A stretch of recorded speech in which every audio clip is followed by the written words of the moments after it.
As Mirren said, my name is Neil Ward-Dutton. I think I'm very blessed in my role. My job is basically, I'm a perpetual student. I work for an industry research and consulting company, and so my job is basically to talk to people like you, learn from what you're doing, and then try and make sense of all the richness that's in those conversations, and then explain that to other people so people can learn from each other. That's basically what I do. And the vast majority of my time in doing the research and the consulting is spent looking at how digital technology is changing the workplace, changing how people get work done, changing how people deliver value for customers. That's probably the most that I will say. It's not about me, this is about the fantastic panelists we have here.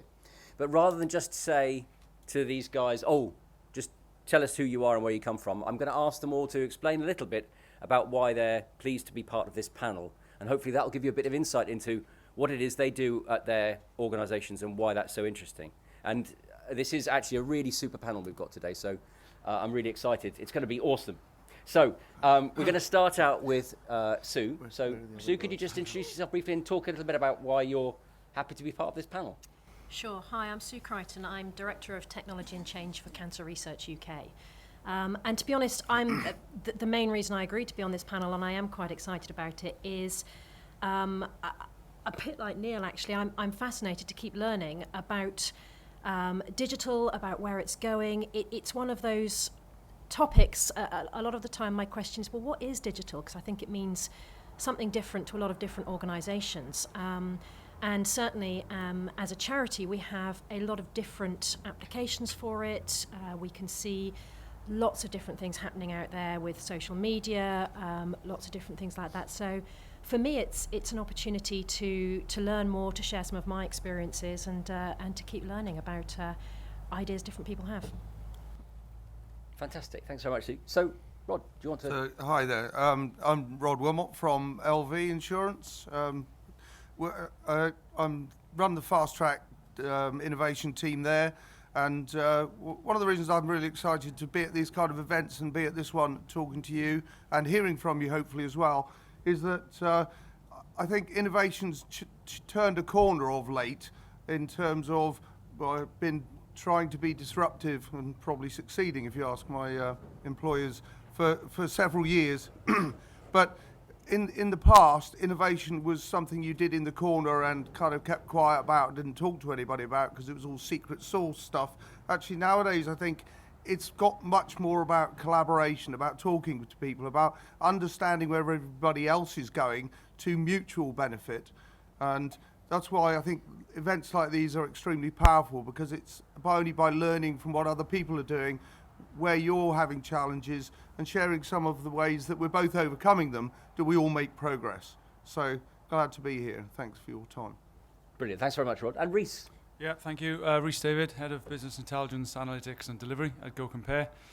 Coming from a fully digital business, we have our own set of challenges. So I absolutely love my job, not shamed about that, and love my world of work. So I'm keen to see what your challenges are, to see how similar they are to ours. Fantastic, fantastic. So we've got it's quite a diverse range of companies and organisations. So hopefully what you'll see is that actually a lot of the challenges and the opportunities really do connect together quite well. So what we're going to do is we're going to start off with just a couple of questions that we've prepared so we can drive a bit of debate within the panel and up here. But quite soon we want to turn it over to you.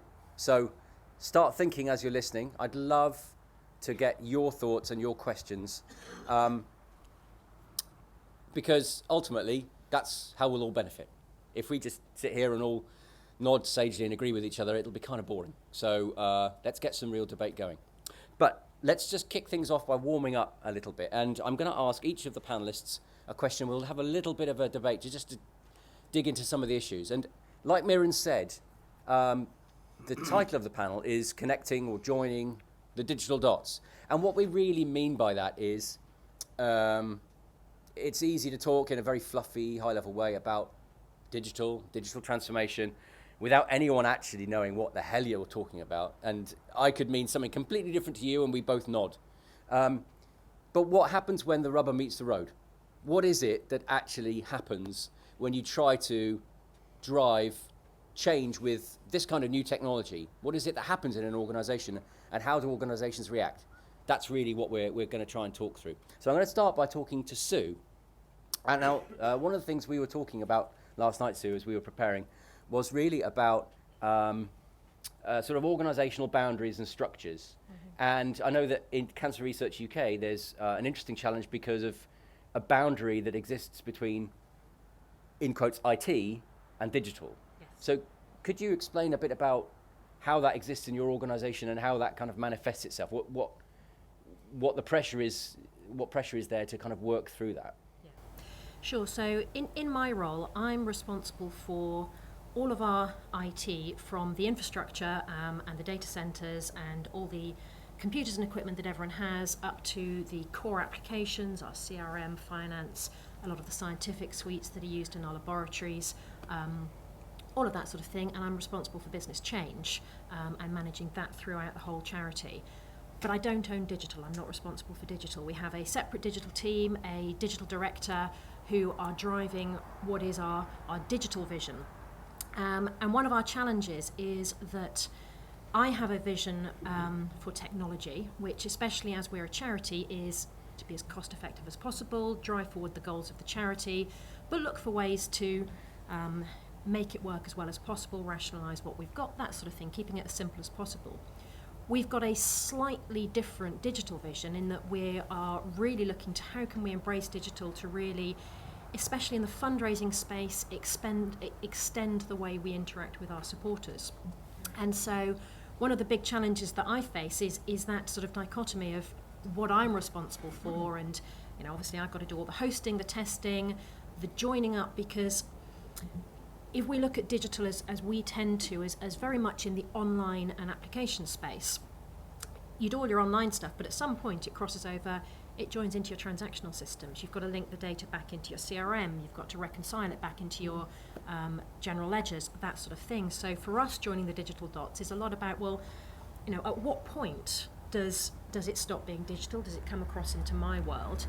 And especially where you've got a very fast-moving, agile approach to digital, where you're trying to get the release velocity higher and higher, and yet you've got these slightly more legacy systems of record in the background, where you've got traditionally a more waterfall approach. It's very difficult sometimes matching the agile emergent design approach with, well, actually, we can't make those changes to the back end without a lot more time. So we have to collaborate an awful lot, we have to compromise. But it does make for quite an interesting challenge in managing technology in a world that is ever more digital, but not being responsible for the digital piece. Okay, so if I just try and play that back, so I heard there this challenge of the kind of maybe competing or slightly different visions about what digital's role is, and the need to be agile, but the need to also keep things as simple as possible, while things are also moving at different speeds. So there's a lot of juggling going on.